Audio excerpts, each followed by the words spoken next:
चलिए शुरू करते हैं हम आज की अपनी क्लास। क्या है आपकी, ये आपकी तीसरी क्लास होने जा रही है जिसमें हम चैप्टर सेकंड को डिस्कस करने वाले हैं। तो जो चैप्टर सेकंड है वो आपका क्या है, गॉस की प्रमेय। ठीक है, तो आपकी गॉस की प्रमेय में क्या है कि हमें सबसे पहले मोस्ट इम्पॉर्टेंट प्रमेय है ये। तो देखते हैं कि आपकी गॉस की प्रमेय क्या है।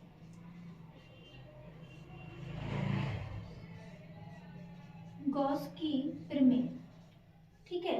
तो गॉस की प्रमेय क्या है कि किसी बंद पृष्ठ से निर्गत, क्या है, किसी बंद पृष्ठ से निर्गत किसी बंद पृष्ठ से गुजरने वाला वैद्युत फ्लक्स, ठीक है, उस पृष्ठ से बद्ध कुल आवेश का कितना होता है, 1/ε0 गुना होता है। ठीक है, फिर से सुन ले, क्या है कि किसी पृष्ठ से गुजरने वाला वैद्युत फ्लक्स उस पृष्ठ के कुल आवेश का 1/ε0 गुना होता है। ठीक है, समझ ले क्या है, किसी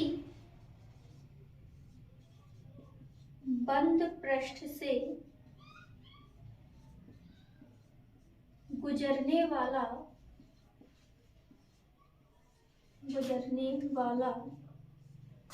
वैद्युत फ्लक्स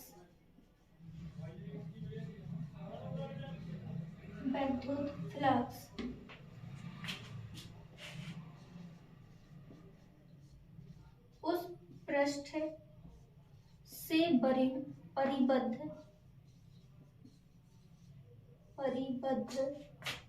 कुल आवेश का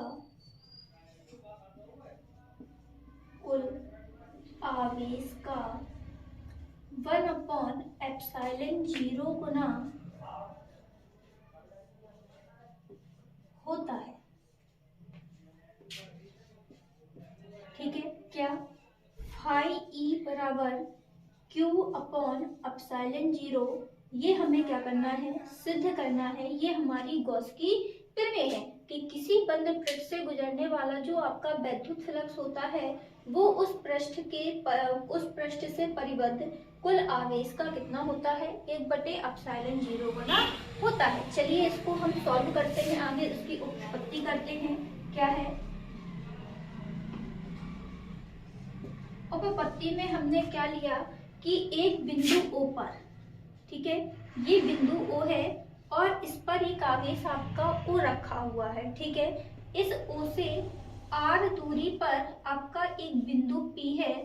कितनी दूरी पर है, R दूरी पर एक बिंदु P है और इस बिंदु P पर हमें क्या निकालना है, इसका वैद्युत फ्लक्स निकालना है। तो हम सबसे पहले क्या करते हैं कि इस बिंदु P से होते हुए एक गोलाकार गॉसियन पृष्ठ ले लेते हैं। ठीक है, क्या किया है हमने, यहाँ पे गोलाकार क्या ले लिया है, गॉसियन पृष्ठ ले लिया है। ठीक है, अब हमने मान लीजिए कि इसका जो आपका क्षेत्रफल है, पृष्ठ का क्षेत्रफल ये, ठीक है, ये वाला जो एरिया है आपका क्या है, इसका जो क्षेत्रफल है वो dA है। ठीक है, अगर हम यहाँ पे दिशा देखें तो ये वेक्टर E की दिशा होगी और ये वेक्टर dA।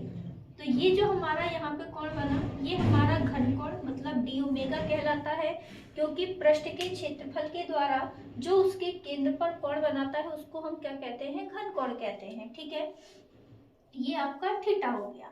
तो हम यहाँ पे क्या करते हैं कि हमने एक बिंदु O पर Q आवेश लिया, इससे R दूरी पर आपका एक बिंदु P है और इस बिंदु P पर हम वैद्युत फ्लक्स ज्ञात करेंगे। और हमने मान लिया कि हम इस बिंदु P से एक हम क्या करते हैं, गोलाकार गॉसियन पृष्ठ की कल्पना करते हैं। ठीक है, तो सबसे पहले हम बिंदु B पर वैद्युत फ्लक्स निकाल लें, कितना होता है। ठीक है, क्या बिंदु P पर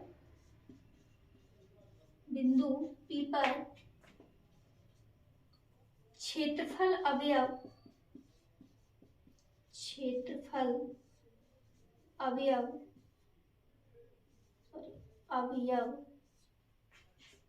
dA के कारण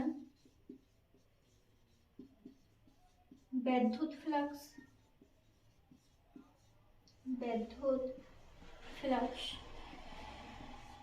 कितना, फाई ई बराबर समाकलन vector E dot vector dA, क्योंकि भाई हम अल्पांश भाग का ले रहे हैं, पूरे पृष्ठ का तो निकाल नहीं रहे, केवल हम इतने से पृष्ठ का ले रहे हैं, तो अल्पांश क्षेत्रफल लेंगे। ठीक है, तो हमारा ये हो गया। अगर हम इसको देखें तो हम जब डॉट हटाते हैं तो cos थीटा आता है, मतलब E D A cos theta. अब यहाँ पे जो हमारे वैद्युत क्षेत्र की तीव्रता और जो क्षेत्रफल अवयव की दिशा है वो दोनों एक ही दिशा में है, समान दिशा में है आपके। तो यहाँ पे मैं लिख देती हूँ क्षेत्रफल अवयव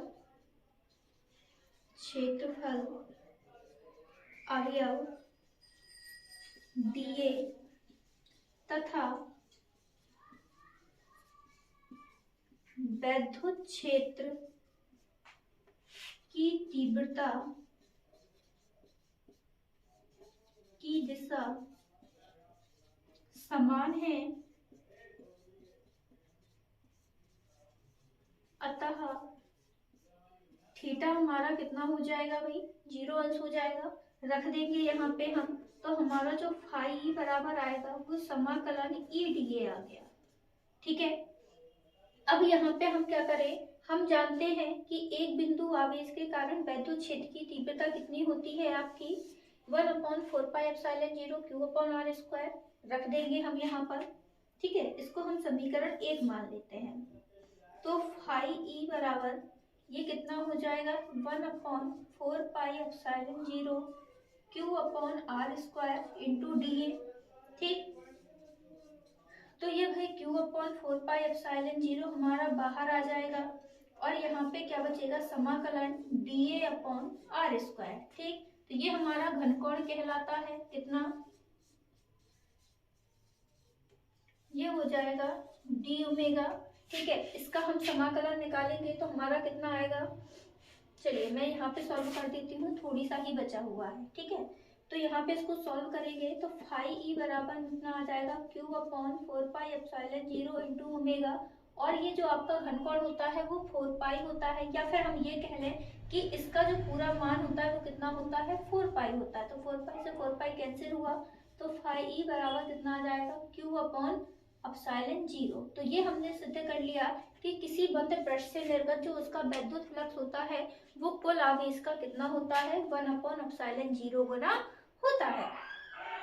ठीक है, समझ में आ गया होगा आपको। चलिए, ठीक है, धन्यवाद। बाकी आगे की क्लास हम कल करेंगे।